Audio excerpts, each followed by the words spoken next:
हर धर्म की अपनी मान्यताएं और तरीका होता है। बात करते हैं इस्लाम धर्म में नमाज की अहमियत पर। इस्लाम में 5 चीजों को बहुत जरूरी बताया गया है, या यूं कहें कि वो इस्लाम धर्म के स्तंभ हैं और हर मुसलमान को इनका पालन करना फर्ज है। इनमें शहादत यानी अल्लाह पर यकीन के बाद सलात यानी नमाज सबसे अहम है। ऐसे में प्यारे दोस्तों, पुलिस जब एक बेकसूर नमाजी के साथ में मारपीट करने लगी और जब उसे गिरफ्तार करने लगी तो अल्लाह की कुदरत ने एक बंदर भेजकर ऐसा करिश्मा दिखाया कि उसको देखकर सारे पुलिस वाले भी हक्के बक्के रह गए और सजदे में गिर पड़े। आज की इस वीडियो में हम आपको इसी वाक्य की पूरी तफसील बताने वाले हैं, जिसको सुनकर यकीनन आप लोग भी हैरान और परेशान हो जाओगे। इसलिए वीडियो को पूरा जरूर देखिएगा। और अगर आपको अल्लाह की कुदरत पर मुकम्मल भरोसा है तो कमेंट बॉक्स में अल्लाहू अकबर लिखकर इसको शेयर कर दें, ताकि भी लोगों के पास ये वीडियो पहुंच सके। तो चलिए शुरू करते हैं आज की वीडियो। इसी तरह की इस्लामिक घटनाओं और वाक्य से रूबरू होते रहने के लिए आज ही सब्सक्राइब करें हमारे चैनल इस्लाम हिस्ट्री को और साथ ही बेल आइकॉन को प्रेस करें।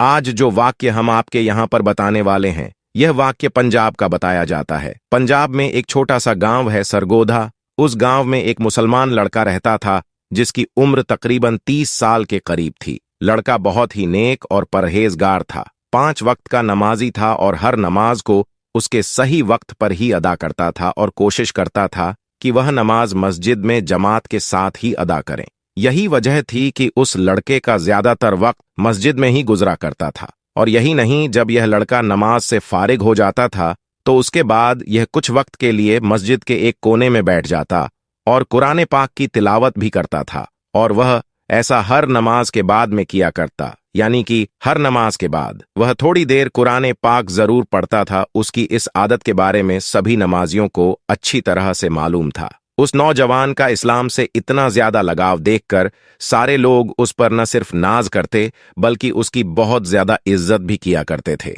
यह लड़का हर किसी से बहुत अच्छे से पेश आया करता था और कोशिश करता था कि उसकी वजह से कभी भी किसी का दिल न दुखे। और यही नहीं, वह हरदम यह भी कोशिश करता रहता वह किसी जरूरतमंद की मदद भी कर सके। इसी वजह से गांव के सारे लोग उसके 1 लाख के दीवाने थे।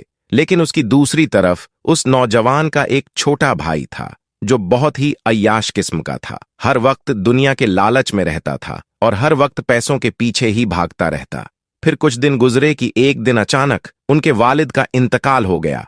उस सदमे के बाद में बड़ा भाई अंदर ही अंदर से टूट गया। इसीलिए फिर वह ज्यादा वक्त मस्जिद में ही गुजारने लगा था। वहीं दूसरी तरफ उसका छोटा भाई हर वक्त यह कोशिश करता रहता कि वह किसी न किसी तरीके से अपने बड़े भाई की जमीन हड़प ले और उसकी जमीन को अपने नाम कर ले। यानी कि वह इस कोशिश में रहने लगा कि वह कैसे भी करके बाप की जमीन में से बड़े भाई का जो हिस्सा था वह अपने नाम करवा ले। इसीलिए फिर छोटे भाई ने अंदर ही अंदर बड़े भाई के खिलाफ साजिशें रचना शुरू कर दी, मगर वह किसी भी तरह से अपने इस मकसद में कामयाब नहीं हो सका। उसके बाद जब छोटे भाई की तमाम कोशिश बेकार हो गई तो फिर एक दिन छोटे भाई ने सोचा कि क्यों ना वह उसके लिए अपने बड़े भाई की सबसे पसंदीदा चीज यानी कि मस्जिद का इस्तेमाल करें। इसीलिए फिर वह सोचने लगा कि वह अपने बड़े भाई को मस्जिद के ही किसी काम में फंसवा दे। और छोटे भाई ने एक प्लान बनाया कि वह किसी न किसी तरह से अपने बड़े भाई को मस्जिद की चोरी में फंसा दे, जिससे वह मस्जिद में जाने से रुक जाए। और उसको यह भी मालूम था कि उसका बड़ा भाई 5 वक्त का नमाजी है और मस्जिद से बहुत ज्यादा लगाव भी रखता है। इसीलिए वह मस्जिद के बगैर नहीं रह सकता। इसी वजह से छोटे भाई ने सोचा कि अगर वह अपने बड़े भाई को मस्जिद में जाने से रोक देता है तो फिर वह उसके बदले में जमीन का मुतालबा कर सकता है। और यकीनन बड़ा भाई नमाज और मस्जिद को अहमियत देते हुए उसकी वह अपनी जमीन दे देगा। फिर छोटे भाई ने एक मंसूबा तैयार किया। जमीन हासिल करने के लालच ने छोटे भाई को अंधा कर दिया था। इसीलिए उस बदबख्त ने रात के अंधेरे में मस्जिद का कुछ कीमती सामान चुरा लिया, यानी उसने चोरी कर डाली। उसने मस्जिद का कुछ कीमती सामान उठाया और अपने घर ले आया और चोरी किए हुए सामान को उसने अपने घर में एक खुफिया जगह पर छुपा दिया। और फिर पुलिस वालों के पास में जाकर अपने भाई पर इल्जाम लगा दिया और कहने लगा कि हमारी मस्जिद में जो चोरी हो गई है और मस्जिद का सामान चुराने वाला और कोई नहीं बल्कि इसका ही बड़ा भाई है। उधर दूसरी तरफ बेचारे बड़े भाई को इसके बारे में कुछ नहीं मालूम था। वह वैसे ही मस्जिद में जा रहा था और सच्चे दिल से अल्लाह की इबादत कर रहा था और वैसे ही अल्लाह के सामने गिड़गिड़ाकर दुआएं भी मांगता था। वह अपनी हर दुआ में कहता कि ए अल्लाह, मुझे हर मुश्किल से निजात दे। अगर मैं कभी किसी बड़ी मुसीबत में फंस जाऊं तो मेरी मदद फरमाना। बड़ा भाई हर नमाज के बाद ये दुआ जरूर किया करता था। जैसा कि हमने आपको पहले ही बताया है कि चोरी के बाद में छोटे भाई ने उसका इल्जाम बड़े भाई पर लगा दिया था। इसीलिए अगले रोज बड़ा भाई नमाज के लिए मस्जिद की तरफ जा रहा था तो पुलिस वाले उसको ढूंढते ढूंढते उसके पास आ पहुंचे और मस्जिद के दरवाजे पर पहुंचकर पुलिस के लोगों ने उस नौजवान से कहा कि तुम्हें गिरफ्तार किया जाता है। तो ये सुनकर बेचारा बड़ा भाई बहुत घबरा गया और पुलिस वालों से पूछने लगा कि मैंने क्या किया है, मेरी क्या गलती है, मेरा कसूर क्या है, मैंने क्या जुल्म किया है, आप मुझे क्यों गिरफ्तार कर रहे हैं? मेहरबानी आप मुझे मस्जिद के अंदर जाने दे, मुझे नमाज के लिए देर हो रही है। इस बार पुलिस वालों ने उसे बताया कि तुम पर मस्जिद का कीमती सामान चोरी का इल्जाम है, इसलिए हम तुम्हें गिरफ्तार करते हैं।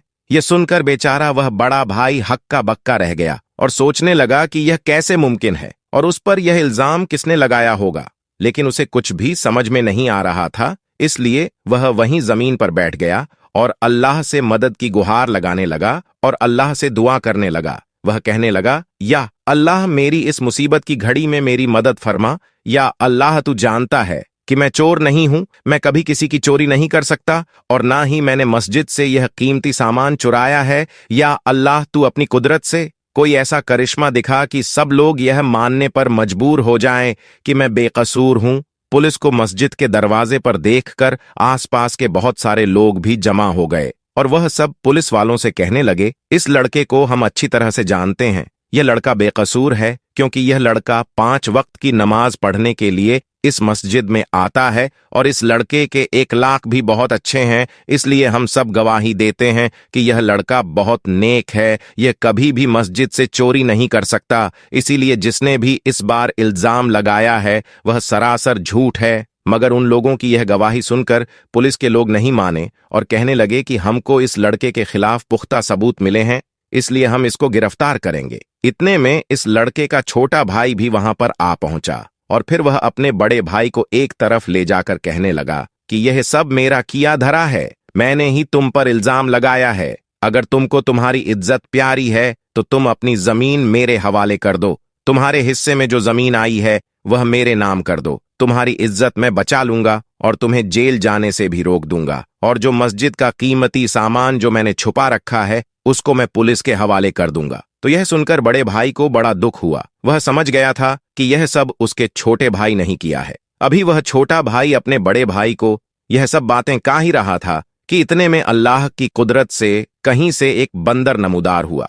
उसके एक हाथ में मस्जिद का वह कीमती सामान था जिसको छोटे भाई ने मस्जिद से चुराकर अपने घर में छुपाया था। यह देखकर छोटे भाई के चेहरे का रंग उड़ गया। पुलिस वाले भी बंदर के हाथ में मस्जिद का चोरी हुआ सामान देखकर हैरान रह गए। उनको मालूम हो गया कि वह जिस लड़के को गिरफ्तार करने वाले थे वह तो बेकसूर है। फिर उस बंदर ने उन पुलिस वालों को साथ ले जाकर बता दिया कि इसने छोटे भाई के घर से ही सामान उठाया है। इसलिए फिर पुलिस वालों को मालूम हो गया कि मस्जिद से यह सामान छोटे भाई नहीं चुराया है, और फिर यूं सबको मालूम हो गया कि असल चोर तो इसका छोटा भाई है। पुलिस वालों ने छोटे भाई को गिरफ्तार कर लिया और जब उससे पूछताछ हुई तो फिर यह सारी बातें छोटे भाई ने पुलिस वालों को बता दी। इधर वह बड़ा भाई अल्लाह के सामने सजदे में गिरकर अल्लाह ताला का इस बात के लिए शुक्र अदा करता रहा कि ऐन मौके पर अल्लाह ने एक बंदर भेजकर उसकी किस तरह से मदद की है, और इस तरह से पूरे गांव वालों को उसकी बेगुनाही का सबूत मिल जाता है। ये देखकर सबका अल्लाह पर भरोसा और भी ज्यादा मजबूत हो जाता है। आपको आज का यह वाक्य कैसा लगा हमें कमेंट बॉक्स में जरूर बताइएगा। और इसी तरह का एक और वाक्य अब्दुल्ला नाम के एक शख्स के साथ पेश आया। उसका एक मेडिकल स्टोर था। अब्दुल्ला ने अपनी जिंदगी का एक ऐसा वाक्या सुनाया जिसको सुनकर आप भी हैरान रह जाएंगे। अब्दुल्ला बचपन से ही नेक और दीनदार इंसान था। पंजगाना नमाज के अलावा तहज्जुद, गुर्जर और तिलावत ए कुरान में ज्यादातर वक्त बिताया करता था। बामर्तबा सारी सारी रात नवाफिल अदा करता, रोजे नमाज, जकात का पाबंद था। उम्र गुजरती गई और अब्दुल्ला ने शादी नहीं की। घर वाले उस पर शादी का दबाव बनाने लगे। इस सूरत हाल और घर वालों के दबाव में आकर अब्दुल्ला को बिल आखिर शादी का फैसला करना पड़ा। और अब्दुल्ला ने शादी कर ली। शादी के बाद अब्दुल्ला की जिंदगी एकदम बदल गई। अब रातों की इबादत आहिस्ता आहिस्ता कम होती गई, और खासकर जैसे रमजान में ही ऐसा होता है, तहज्जुद भी छूट गई और नमाजों में भी कमी आने लगी। और एक वक्त ऐसा आ गया कि पांचों नमाजों में गफलत होने लगी, और फिर अब्दुल्ला अचानक मुश्किलात में घिर गया। मेडिकल स्टोर की आमदनी कम हो गई और कर्ज पर कर्ज चढ़ने लगा। अब्दुल्ला की जिंदगी खुशहाल थी, वह बुरी तरह से मुतासिर हो गई, हर वक्त टेंशन में रहने लगा। इस दौरान एक दिन एक शख्स मेडिकल स्टोर पर दवाई लेने आता है। अब्दुल्ला उस वक्त इस कदर परेशानी में था कि उसने उसे गलत दवाई दे दी, जिसकी वजह से वह शख्स मरते मरते बचा और उसने अब्दुल्ला पर केस कर दिया, जिसके बाद उसकी दुकान सील हो गई और उसका कारोबार पूरी तरह से बंद हो गया। इसी दौरान अब्दुल्ला के वालिद की भी तबीयत खराब होने लगी और अब्दुल्ला ने अब तक जो कुछ भी कमाया था वह सब वालिद के इलाज पर खर्च कर दिया। इसी सूरत हाल को देखकर उसकी बीवी भी उसे छोड़कर चली गई। अब अब्दुल्ला के पास कुछ भी नहीं बचा था और अब्दुल्ला पूरी तरह से जिंदगी से मायूस हो गया था। एक दिन अब्दुल्ला सहन ने अपनी मां की गोद में सर रखकर रो रहा था और सोच रहा था कि उसके साथ आखिर ऐसा क्यों हो रहा है।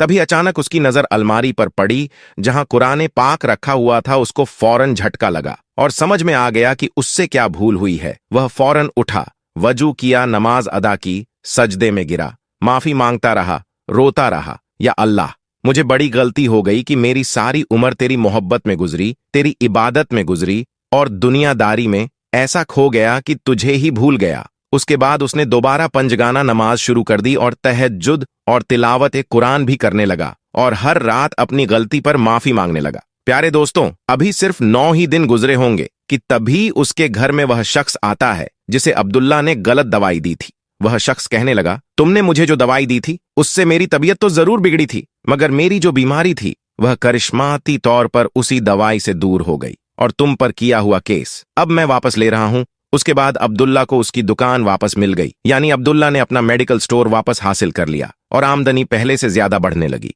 उसने अपने वालिद का इलाज भी करवाया और उसकी बीवी भी वापस आ गई। जो कुछ होता है वह अल्लाह की मर्जी से होता है। अगर कुछ नहीं हो रहा है जो अल्लाह की मर्जी से हो रहा है, और अगर कुछ बुरा हो रहा है तो यह हमारे गुनाहों की वजह से हो रहा है। तो हर इंसान को चाहिए कि वह हर वक्त अपने गुनाहों की माफी मांगता रहे, हर वक्त अस्तगफर करता रहे और नमाज की पाबंदी करता रहे। जो शख्स नमाज नहीं पढ़ता तो ऐसे शख्स की जिंदगी में बहुत मसाले, बहुत परेशानियां आ जाती हैं, और जो नमाजी होता है और नमाजी होने के साथ साथ उसका दिल नरम हो जाता है, वह तकवर से पाक होता है, वह हसद और जलन से पाक होता है, वह किसी के बारे में कुछ गलत ख्याल नहीं रखता, वह सिर्फ अल्लाह की जात पर भरोसा रखता है।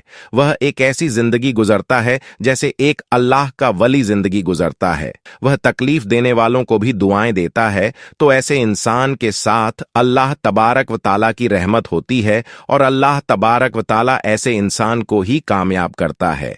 तो याद रखें कि हमेशा अच्छा सोचें, अपने बारे में अच्छा सोचें और उनके बारे में अच्छा सोचें। जो अपने लिए पसंद करो वही दूसरों के लिए भी पसंद करो, और जो जैसा गुमान करता है अल्लाह उसे वही आता फरमाता है।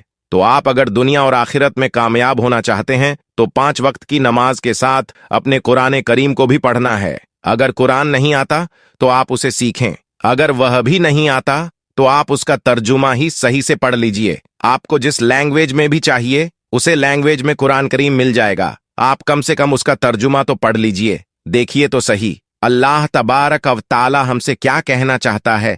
आज की इस वीडियो में बस इतना ही। ऐसी ही वीडियो हासिल करने के लिए चैनल को सब्सक्राइब कर दें और साथ में मौजूद घंटी के आइकॉन को क्लिक कर दें। शुक्रिया।